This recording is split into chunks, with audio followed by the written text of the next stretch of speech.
Photoshop کو start کرنے کے دو ڈفرینٹ میتھڈس ہیں.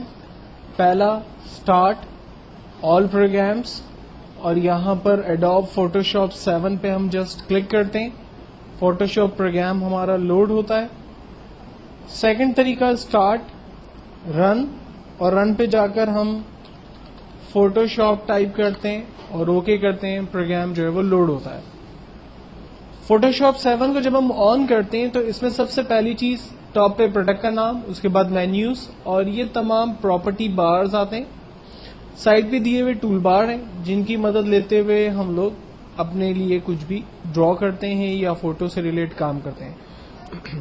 فوٹوشاپ جو سافٹ ویئر ہے وہ بیسکلی یوز ہوتا ہے فوٹو ایڈیٹنگ پرپس میں. لائک آپ لوگ کسی بھی قسم کے پینافلیکس ڈیزائن کرتے ہیں، آپ بروشرز بنانا چاہتے ہیں، آپ بکس بناتے ہیں، لائک اسماعیلی پاکستان جیسے ہماری ایک بک ہے. اگر آپ وہ پوری بک کمپوز کرنا چاہتے ہیں تو آپ ان بکس کو فوٹوشاپ پہ کمپوز کر سکتے ہیں. اگر آپ سیڈیوں کے ٹائٹل پیجز بنانا چاہتے ہیں، بکس کے ٹائٹل پیج بنانا چاہتے ہیں، وزٹنگ کارڈ بنانا چاہتے ہیں، سینما کے پوسٹرز بنانا چاہتے ہیں، ایگزیبیشنز کے پوسٹرز بنانا چاہتے ہیں، یا جب ہم کسی ایسے پروگرام میں جاتے ہیں جہاں پر ہمیں کوئی انفارمیشن ڈیلیور کرنے کے لیے پینافلیکس ڈیزائن کرنے، تو وہ تمام آبجیکٹو کے لیے ہمارا فوٹوشاپ جو ہے وہ یوز ہوتا ہے. فوٹوشاپ کے اندر جو مین جو چیز ہے وہ اس کے پیج کی ریزولوشن اور پیج کا سائز ہے. جب ہم فوٹوشاپ کو اسٹارٹ کریں گے تو یہاں پر کسی بھی قسم کا پیج ہمارے پاس نہیں آ رہا، کیونکہ ہر گرافک سافٹ ویئر کو جب ہم اسٹارٹ کرتے ہیں تو وہ ہم سے سوال کرتا ہے کہ آپ کو کس قسم کا پیج ریکوائرڈ ہے. ٹھیک ہے، لائک اگر ہم وزٹنگ کارڈ بنا رہے ہیں تو ڈیفینیٹلی وزٹنگ کارڈ کے حوالے سے اس کے پیج کی سائز چھوٹی ہوگی. اگر ہم بروشر بنا رہے ہیں تو وہ A4 سائز پیج ہوگا. اگر ہم لوگ پینافلیکس بنا رہے ہیں تو پینافلیکس پیج کی سائز جو ہے وہ 2x3 فٹ ہوتی ہے. اس سے بڑے پینافلیکس لگے ہوئے دیکھ رہے ہیں ہم تو اس کی سائز اس کے حساب سے ہوگی. تو ڈیفینیٹلی جب بھی آپ گرافکس میں کام اسٹارٹ کریں گے تو سب سے امپورٹنٹ چیز اس کا پیج ہوگا. وہ پیج آپ کو خود کریٹ کرنا پڑے گا. تو پیج کو کریٹ کرنے کے لیے ہم لوگ ہمیشہ جاتے ہیں فائل کے اندر اور کمانڈ استعمال کرتے ہیں نیو. یہاں پر پری سیٹ سائز کے اندر آلریڈی کچھ پیجز کے سائزز دیے ہوئے، لائک آپ کو لیٹر سائز پیج چاہیے، لیگل پیج چاہیے. اگر آپ لیٹر سائز پیج لیتے ہیں تو اس کی وڈتھ اور ہائٹ خود بخود آپ کے پاس آتی ہے. لیگل سائز پیج لینے سے اس کی وڈتھ اور ہائٹ آپ کے پاس آ جائے گی. وزٹنگ کارڈ بنا رہے ہیں 2x3 کا، وہ آپ کے پاس آ گیا. انویٹیشن بنا رہے ہیں 4x6 یا 5x7 کے، عام طور پہ انویٹیشن شادی card, birthday party programmes یا آفس کے میموز وغیرہ بنتے ہیں.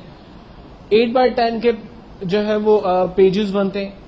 آپ پینافلیکس کو بٹن ڈیزائن کرتے ہیں تو اس کی ریزولوشن سائز، آپ ویب لے آؤٹ ڈیزائن کرتے ہیں اس کی ریزولوشن سائز کے حساب سے پیج آپ کو یہاں پر نظر آ رہی ہے. یہ سارے ویب کے بینر اور ویب کے پیجز کے پرپس میں یوز ہوتے ہیں. تو ایکچوئل میں فوٹوشاپ جب ہم کریٹ اسٹارٹ کریں گے تو یہاں پر دیے ہوئے پیجز میں سے کوئی بھی پیج اپنے لیے چوز کریں گے. اگر آپ اپنی مرضی کا پیج سائز دینا چاہیں تو یہاں پر آپ اپنی مرضی سے پیج سائز ڈیفائن کر سکتے ہیں. ریزولوشن سائز بڑی امپورٹنٹ ہوتی ہے. عام طور پہ جب آپ پینافلیکس ڈیزائن کرتے ہیں، پینافلیکس کس کو کہتے ہیں؟ ابھی آپ آئے ہوں گے انٹرویو ہوں گے، آپ نے باہر ایک پینافلیکس لگا ہوا دیکھا ہے. ٹھیک ہے، یہ جو پلاسٹک کے اوپر پلاسٹک پیپر پہ پرنٹنگ ہوتی ہے اس کو ہم لوگ پینافلیکس کہتے ہیں. ٹھیک ہے، اس پینافلیکس کی اپنی ایک سائز ہوتی ہے. اس کو ڈیزائن کرتے وقت عام طور پہ ریزولوشن کو رکھا جاتا ہے 100. اگر آپ ایک وزٹنگ کارڈ کریٹ کرتے ہیں، کتابوں کے ٹائٹل پیجز بناتے ہیں تو اس کے لیے ریزولوشن سائز یوز ہوتا ہے 100. لیکن اگر آپ اسماعیلی پاکستان جیسی پوری بک کمپوز کر رہے ہیں تو اس کے لیے ریزولوشن سائز یوز ہوگا 300. اگر آپ ویب کے لیے بٹنز کریٹ کر رہے ہیں، جیسے آپ نے گوگل دیکھی ہے، گوگل کا نام لکھا ہوا ہے google.com، یہ جو گوگل کے کیپشنز بنتے ہیں یا ان کا جس طرح سے ٹیکسٹ لکھا ہوا ہے، اگر آپ یہ چیز ڈیفائن کرنا چاہتے تو ان کی ریزولوشن سائز رکھی جاتی ہے 72. دو تین چیزوں کو ذہن میں رکھیں. اگر آپ ویب کے لیے کام کر رہے ہیں، اگر آپ پینافلیکس پرنٹنگ کا کام کر رہے ہیں تو عام طور پہ نارمل ریزولوشن سائز رکھی جاتی ہے 72 سے 100 کے درمیان. اگر آپ پرنٹ آؤٹس کا کام کر رہے ہیں، فلائر پرنٹ آؤٹ نکال رہے ہیں، آفس کے لیے میمو پرنٹ آؤٹ نکال رہے ہیں، انویٹیشن پرنٹ آؤٹ نکال رہے ہیں، یا آپ کتابوں کے ٹائٹل پیجز بنا رہے ہیں، اس کی ریزولوشن رکھی جاتی ہے 300. ٹھیک ہے. پیج سائز آپ اپنی مرضی سے جو چاہیں ڈیفائن کریں. دین اس کے بعد موڈ ہے. Mode means colour support. کون کون سے کلر سپورٹ کرے گا آپ کے فوٹو شاپ پہ؟ بٹ میپ کلرز یعنی پینٹ برش کے کلر سپورٹ کرے گا. گرے اسکیل بلیک سے وائٹ کے درمیان کے کلرز ہوں گے، اس کے علاوہ کوئی اور کلر نہیں ہوگا. RGB کلر اور سیان کلر میں عام طور پہ کوئی فرق نہیں ہے سوائے ایک چیز کے. RGB کلر کے اندر عام طور پہ گولڈن کلر بنایا جا سکتا ہے، جبکہ سیان کلر کے اندر گولڈن کلر نہیں بنایا جا سکتا. مثال کے طور پر اگر آپ کو ARY جولری کے لیے ایک پینافلیکس ڈیزائن کرنا ہے، یا آپ کو جو ہے وہ کسی ایسی کمپنی کے لیے جو کہ سونا یا گولڈن چیزیں ڈیفائن کر رہی ہے، کوئی فیبرک کمپنی ہے جس نے گولڈن کے اندر چیزیں اپنی جو ہے وہ بنائی ہے، آپ اس گولڈن کو پرنٹ کرنا چاہتے ہیں پینافلیکس کے اوپر، تو آپ کی جتنی بھی کمپوزنگ ہوگی وہ RGB کلر کے اندر سے ہوگی، کیونکہ RGB کلر کی وجہ سے ہی گولڈن کلر بنتا ہے، جبکہ سیان کلر گولڈن کلر نہیں بنا سکتا.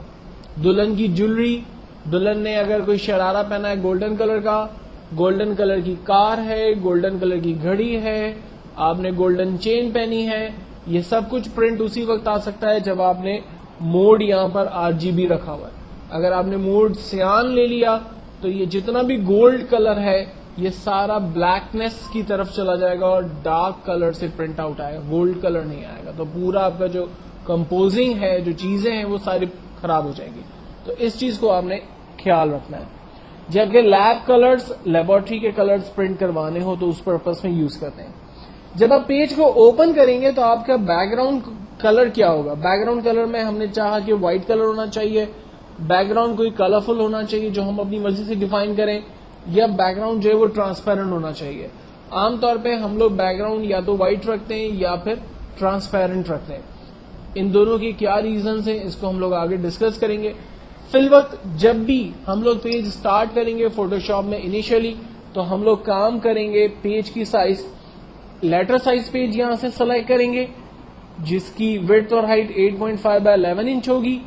ریزولیشن ہم لوگ 72 سے 100 کے درمیان رکھیں گے. کلر ہم لوگ RGB سلیکٹ کریں گے اور بیک گراؤنڈ کانٹینٹ ہمارا وائٹ ہوگا. ان تمام کلرز کو سلیکٹ کرنے کے بعد جب ہم فائنلی اوکے کریں گے تو یہ ہمارا پیج ہمارے پاس آ جائے گا. اب فوٹو شاپ پہ پیج کو کریٹ کرنے کے بعد اس کے کچھ پینلز ہیں. یہ سائڈ پہ جو پینل ہمیں نظر آ رہا ہے، اس پینل پہ بیسیکلی ہم نے کام کرنا ہے، اور جو سب سے امپورٹنٹ پینل ہے اس کا نام ہمارا لیئر کا پینل ہے. لیئر کے پینل میں ہمارے پاس جو پہلی لیئر آ رہی ہے وہ بیک گراؤنڈ لیئر ہے. دیکھیں فوٹو شاپ میں ایک چیز کو خیال رکھنا کہ جتنا بھی کام آپ کریں گے وہ ہر آبجیکٹ کو الگ الگ لیئر پہ کریٹ کریں گے. کیسے کریٹ کریں گے، اس کی کیا وجہ ہے، یہ ابھی تھوڑی دیر میں آپ کو کلیئر ہو جائے گا. لیکن ذہن میں یہ بات رکھیں کہ اگر آپ مثال کے طور پر دو آبجیکٹ کریٹ کر رہے ہیں، ایک سرکل اور ایک اسکوائر، سرکل جو ہے وہ لیئر نمبر 1 پہ بنے گا اور اسکوائر لیئر نمبر 2 پہ بنے گی. اور اس طرح سے جتنے بھی آبجیکٹس آپ کریٹ کریں گے ہر آبجیکٹ کو آپ الگ الگ لیئر پہ کریٹ کریں گے. لیئر کو کریٹ کرنے کے لیے ہمارے پاس یہاں پر انسرٹ لیئر کا ایک کریٹ اے نیو لیئر کا آئیکن ہے، اس پہ ہم کلک کریں گے، ہمارے پاس ایک نیو لیئر کریٹ ہو جائے گی جس کا نام عام طور پہ لیئر 1 2 3 اس طرح سے سیکوینس میں چلتا رہے گا. اگر کوئی لیئر آپ کو نہیں چاہیے، برابر میں ڈسٹ بن کا بٹن بنا ہوا ہے، ڈیلیٹ لیئر، اس پہ کلک کریں گے، کہے گا ڈیلیٹ دا لیئر 1، ہم یس کریں گے، وہ لیئر ہماری ختم ہو جائے گی. سب سے امپورٹنٹ جو لیئر ہوگی وہ بیک گراؤنڈ لیئر ہوگی اور اس کے آگے یہ لاک کا سائن بنا ہوا ہوگا. خیال رکھنا ہے کہ بیک گراؤنڈ لیئر پہ ہمیں کوئی کام نہیں کرنا، بیک گراؤنڈ لیئر بالکل بلینک چھوڑنی ہے. جو بھی نیا کام کرنا ہے وہ ایک نیو لیئر کریٹ کریں اور اس پہ کام کرتے چلے جائیں. کام کیسے کریں گے اب اس کے اوپر بات کرنا شروع کرتے ہیں. سب سے پہلے میں ایک نیو لیئر سلیکٹ کرتا ہوں اور اس نیو لیئر کو سلیکٹ کرنے کے بعد یہاں پر دیے ہوئے پینلز میں سے اپنے لیے ایک ٹول سلیکٹ کر کے کوئی آبجیکٹ اسکرین پہ ڈرا کرتا ہوں. ان پینل کو تھوڑا سا سمجھ